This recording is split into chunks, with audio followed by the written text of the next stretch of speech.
Hey guys, it's SD, your host of the Life Picks Relationship podcast, where people with all sorts of backgrounds, challenges, and life experience show us how they make their relationship extraordinary.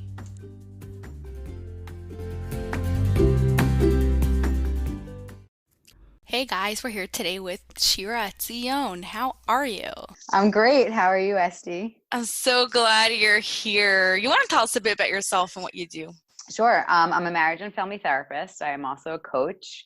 I've been doing this type of work for the last 15 years, and I have a bunch of alternative certifications in other various modalities. And so I mix everything together to work with individuals, couples, and sometimes families. And, I view everything mostly from the lens of, I guess the cliche word would be kind of spiritual evolution. But, whether it's a relationship or circumstance that an individual is in, I think that we are always seeking to grow the most that we can from that circumstance. And so I look at everything through that lens. And, obviously then from there up with all the other research-based modalities and things that we know coming from all different directions. Yes, so you get the whole person, not just one specific, I'm going with this method and this is what we're doing sort of thing. Right. I like that. So you want to start by telling us what you think of emotional regulation. Why is it important? Why do we need to have it? So it's interesting because in our conversation 2 seconds ago, you were mentioning that it hasn't been discussed, but that it's thrown around as a term, mostly in the way of emotional awareness is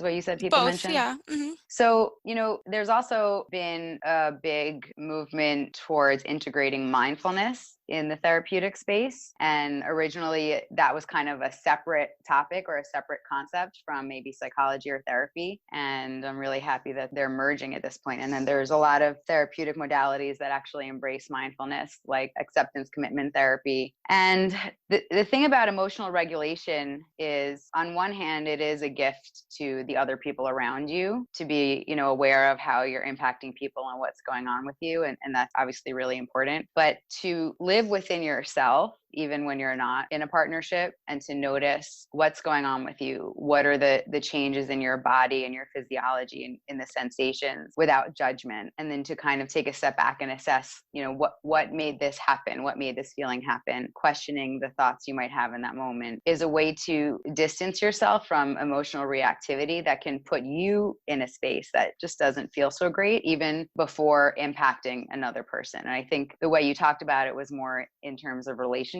But, what's so great is that relationships can sometimes be a catalyst for our own growth. I find it really important, though, to stress that at the end of the day, you need to take those opportunities and claim them for your own life and your own growth, and not just because of how it impacts your partner. Yeah, because it really, by the end of the day, starts with you and then Yeah. moves on to your relationship. Yeah. So how do you suggest someone start being self-aware? An analogy that I started using that I love, that I oftentimes use with my couples, because of course we all know that we don't like the way it feels when somebody lashes out or is reactive or defensive. But the way that I like to kind of bring it into a dimension of humor is to use the example of farting. And so, you wouldn't just, if you have to, depending on where you are in your relationship, right, or how bad your stomach hurts, but you wouldn't necessarily just fart, in front of your partner or in an open space, especially if it's going to be extra smelly.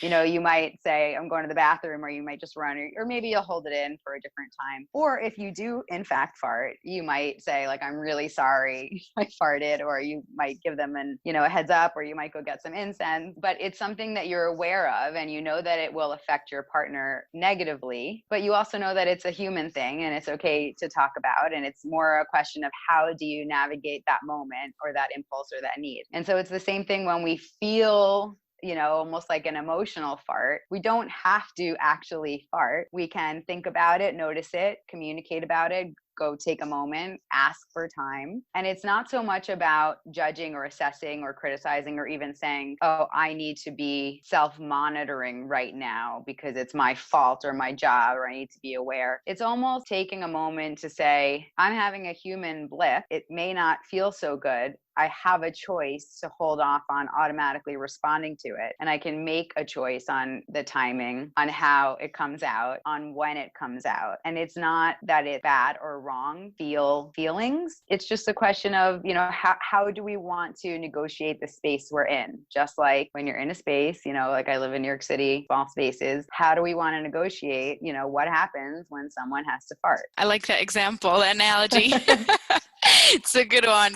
And also, like you said, it's really important that emotions aren't good or bad. They just are. And just have to acknowledge them as part of human. Just like you have all your parts of your body, you have your emotions, Yep. So that's really important. Now, what about being aware of your partner's emotions? You can't control your partner, and you're not here to try to go and change them, but it affects you on a really big level. Yeah. So similar to farting, sometimes your partner might fart and you might say, "Did you just fart?"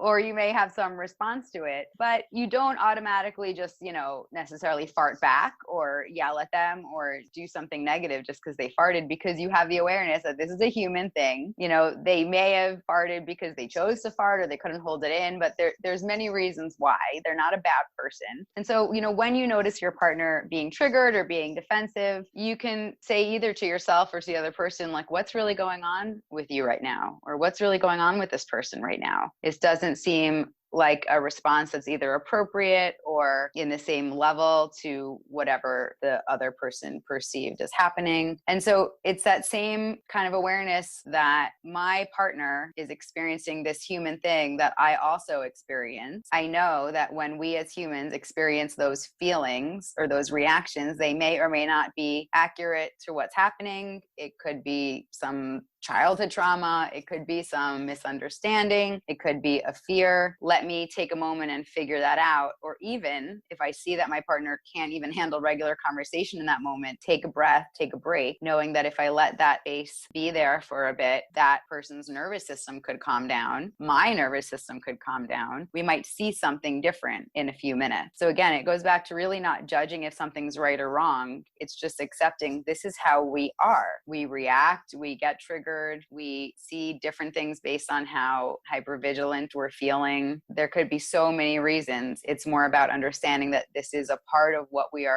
can expect, and how do we support one another in not making that the sole way that we get information or confirm information. Yeah, they're not a bad person by acting this way. It's just a natural response to something that happened. Yeah. Or a natural response based on a bunch of things, and talking about those things is an opportunity, but taking a break from those things is also an opportunity to be understanding of your partner. And if both people are willing to look out for the moments of being triggered, both in their self and their partner, and for both people to maintain the goal of staying de-escalated, then both people are on the same team. And so one person may kind of elevate a little bit and then the other person brings them back down, or that person may get defensive and the other person hears, oh wow, this is escalating, let me bring it back down. Being able to work together with each other.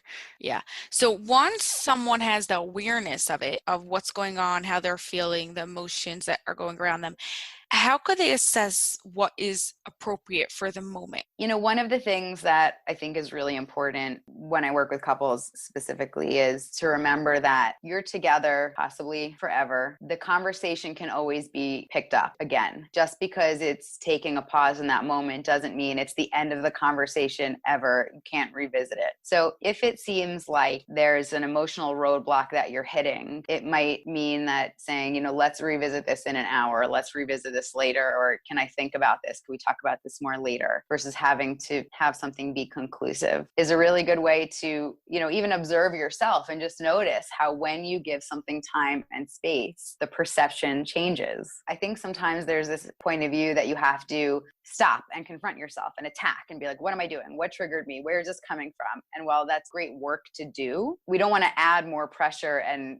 have people be demonizing themselves like they're following some sort of psychotic psychology textbook when they're living real life, you know? And so I think there's a lot of pop psychology that comes in, and people are sitting there with their books and their love languages, and they're, you know, and saying like, you're not doing this, or you're not understanding that, you know, when I got you this, you know, bottle of seltzer, that was my way of showing love. You know, it's like, it's not necessarily as helpful as taking a deep breath, coming from compassion and saying, okay, this seems a little elevated. Let's take a deep breath. Let me just give you a hug. I love you. Let's talk about this in an hour, you know, or let's take a breather, because we're on the same team. We're on team human, and team human means there's going to be all sorts of weird stuff all the time.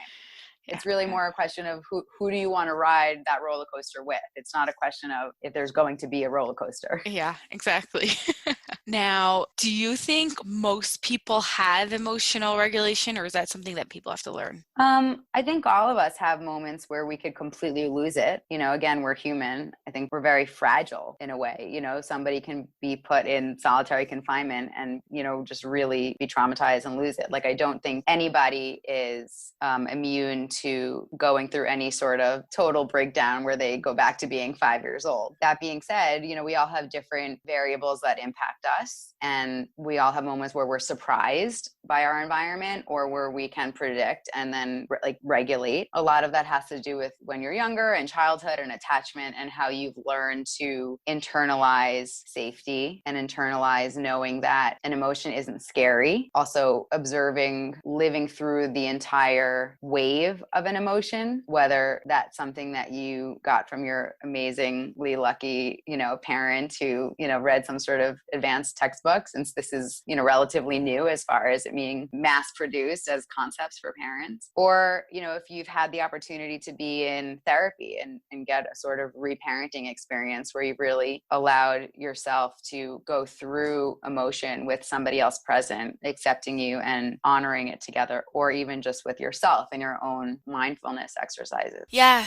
and I like that you brought up the emotional wave. You want to share a bit about it for people who don't know what that is? Yeah, just because something feels overwhelming doesn't mean it's negative. And a lot of times, you know, most of us come from some environment where we're taught to kind of cut short the emotion. Like, no, you can't feel this, or no, this is bad. And usually Stop it's crying. because yeah, stop crying. And usually it's because it's overwhelming on, you know, the part of the parent or the caretaker. They're scared. They feel out of control. They don't know what to do. So they don't know how to ride that emotion in themselves. And so they don't know how to support, let's say, a child in having that emotion in themselves. And, you know, it's not that you don't intervene when your child's feeling something, but, you know, there's a difference between a child trying to get something, you know, and having a tantrum, or a child really being hurt and needing care and attention. And so having the discernment for that is important. But when it's just a big trigger or a big fear, the child recognizing you can cry it out. I'm still here. I'm not going anywhere. I'm not going to give you what you want, but I'm still going to be here for you. Lets the child know I can handle big, scary emotions. If I don't get what I think I need or want, I don't die.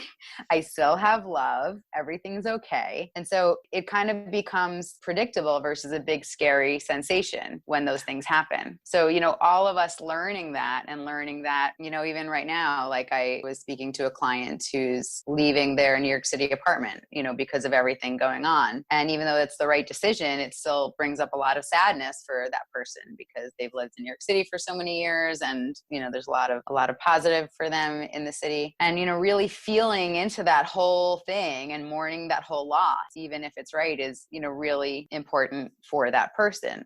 you know, versus, oh, it's not a big deal, or you're fine, or, you know, there really is an attachment to something. Yeah. And we all have those feelings where we have an attachment to how we think something should be, or how we think we should be treated, or where we thought we were right, or what we believed was like, you know, the appropriate love language to use, or whatever it is, you know, and this idea of defensiveness and preventing yourself from learning something new versus feeling, letting yourself feel, going with the whole wave, but then coming out the other side and realizing, oh wait, I might have a new perspective now. Yeah. There's a lot of vulnerability in that, and in doing that in a partnership. But when you can do that in a partnership, recognizing that both people, all humans, are going to go through that at some point or another, and to kind of champion that versus judge or blame, and support that for both people, that creates an enormous capacity to grow and evolve together. Yeah. And like you said before, with the parent and the child, it's also really similar. And in the beginning, actually, you said also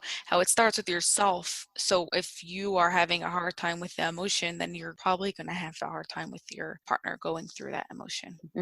Now, what advice would you give to someone who wants to have an extraordinary relationship? I would say your inner child and your partner's inner child need to become friends. So that, young part of you that might be insecure or silly or immature or defensive or defiant needs to become friends with that same part of your partner. And if you can do that, you can live in the hilarity of that instead of the blame and judgment and condemnation. Yeah, that's a really deep concept. I'm not sure how much people register the full depth of that concept. And also, our inner child is the part that holds our emotions. So connecting your inner child with your partner's inner child connects your emotions at a much deeper level. Yeah. A lot of the reactive emotions. Yeah. Awesome. Thank you so much. You're welcome. This was so fun. It really was.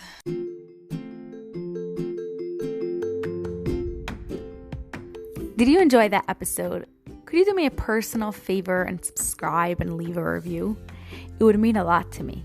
Thank you so much and have an awesome day.